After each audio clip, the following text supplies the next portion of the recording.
देश के किसानों को बड़ी नम्रता पूर्वक अपनी बात बताना चाहता हूं, संदेश देना। आप किसी भी तरह के भ्रम में मत पड़िए। इन लोगों से देश के किसानों को सतर्क रहना बहुत जरूरी है। ऐसे लोगों से सावधान रहें जिन्होंने दशकों तक देश पर राज किया। किसानों का दिल्ली चलो आंदोलन जो 15 फरवरी 2024 को शुरू हुआ था और अब तक जारी है, इसे लेकर पूरे देश में चिंता की लहर है। किसानों की मांग है कि उन्हें अपनी फसलों के लिए न्यूनतम समर्थन मूल्य की गारंटी चाहिए। साथ ही स्वामीनाथन आयोग की सिफारिशों को लागू किया जाए, किसानों और कृषि मजदूरों को पेंशन दी जाए, किसानों का कर्जा माफ किया जाए, पुलिस के द्वारा दर्ज सभी केस वापस लिए जाएं और लखीमपुर खेड़ी हिंसा के शिकारों को भी न्याय दिया जाए।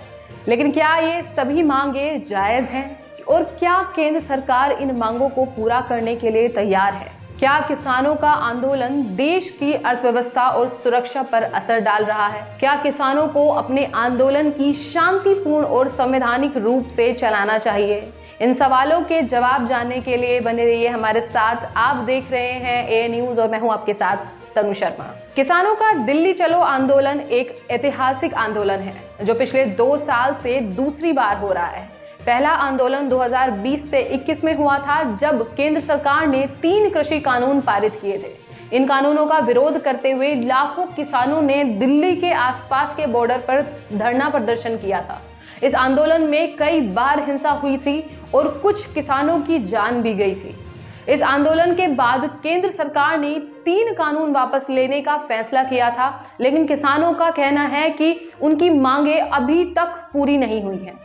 उन्हें अभी भी अपनी फसलों के लिए न्यूनतम समर्थन मूल्य की गारंटी चाहिए। उन्होंने कहा है कि उन्हें अपने अधिकारों के लिए लड़ना पड़ेगा, इसलिए वे फिर से दिल्ली की ओर बढ़ रहे हैं।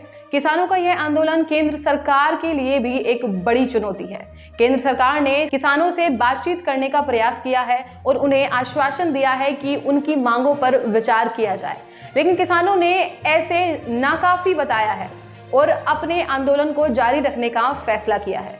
किसानों का यह आंदोलन देश की अर्थव्यवस्था और सुरक्षा पर भी असर डाल रहा है, क्योंकि इससे देश में कई राज्यों में आवश्यक वस्तुओं की आपूर्ति में भी बाधा आ रही है। किसानों ने हरियाणा, दिल्ली और उत्तर प्रदेश के बॉर्डर पर अपने ट्रैक्टरों और ट्रकों को रोक दिया है, जिससे दिल्ली की अन्य राज्यों से जोड़ने वाले राष्ट्रीय राजमार्ग और रेल मार्ग बंद हो गए हैं।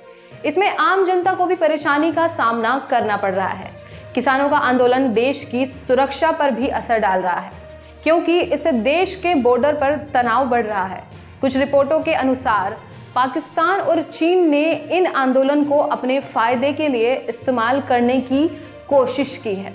उन्होंने अपने सोशल मीडिया प्लेटफॉर्म्स पर झूठी और भड़काऊ खबरें फैलाई हैं, जिससे किसानों और सरकार के बीच का विवाद बढ़े। इसके अलावा कुछ आतंकवादी संगठनों ने भी इस आंदोलन को अपना मौका समझा है और देश की सुरक्षा को खतरे में डालने की कोशिश की है। इस प्रकार किसानों का दिल्ली चलो आंदोलन एक गंभीर और जटिल मुद्दा है, जिसे हल करने के लिए सरकार और किसानों को एकजुट होकर समझौता करना होगा।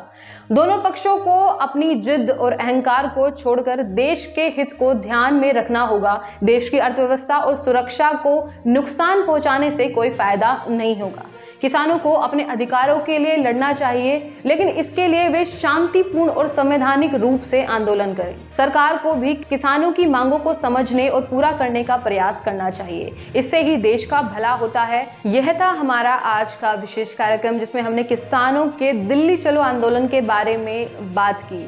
इसी तरह देश और विदेश की खास खबरों के लिए बने रहिए ए न्यूज के साथ। तब तक के लिए मैं आपसे लेती हूँ विदा, तनु शर्मा।